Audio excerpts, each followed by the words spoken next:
After surviving multiple assassination attempts in 1918, in particular when he was shot twice, Lenin's health had deteriorated badly due to the multiple attempts on his life. His physicians were called in the late 1910s and early 1920s, to try and resolve his health problems, with most of them concluding that he might be suffering from blood poisoning because he had refused to have the bullets from the several attempts on his life removed. He eventually agreed to have them removed in April 1922, but it was already too late. There was no improvement to his health. It further worsened in the early 1920s, to the point that he had to be restricted to Moscow, as he suffered from an unusual combination of insomnia, sensitivity to sound and other stimuli, headaches, nausea, and general fatigue. All of this eventually compounded, in the summer of 1922, to the first of the several strokes he would suffer from, till his death. These left him paralyzed and confined to a wheelchair.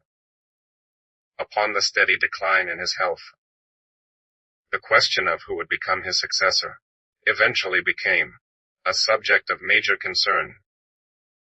Lenin had never established himself as a dictator in totality, but he was the leading figure within the Soviet state based on his many years at its forefront and his intellectual leadership.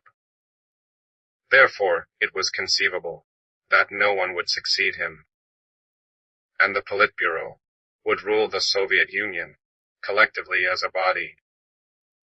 Lenin doubted the viability of such a plan and believed that he had to be succeeded by a preeminent figure. In the midst of his illness, in the winter of 1922, he dictated his last testament, whereupon he discussed the respective qualities of the leading candidates. There were two leading candidates at the time. Joseph Stalin, who had risen through the ranks of the party to become its general secretary.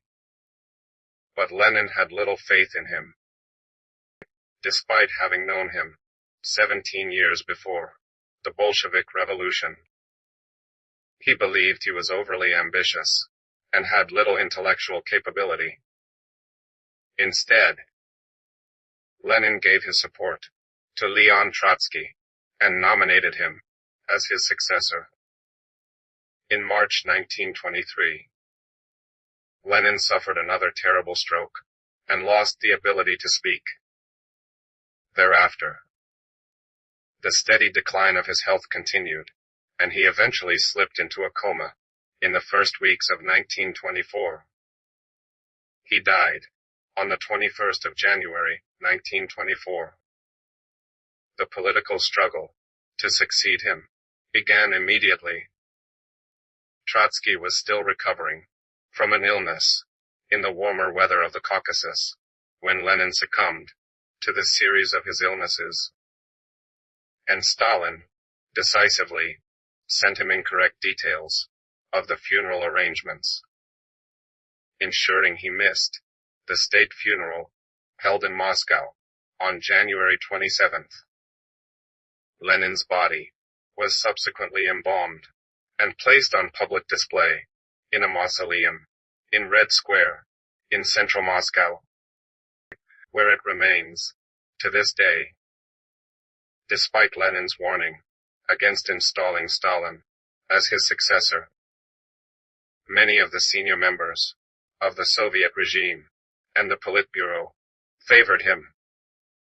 In the aftermath of Lenin's death, Stalin forged an alliance with two senior members of the Politburo, Grigory Zinoviev and Lev Kamenev, which he used to undermine Trotsky in the years that followed. He eventually forced him into exile, and then turned on his former allies.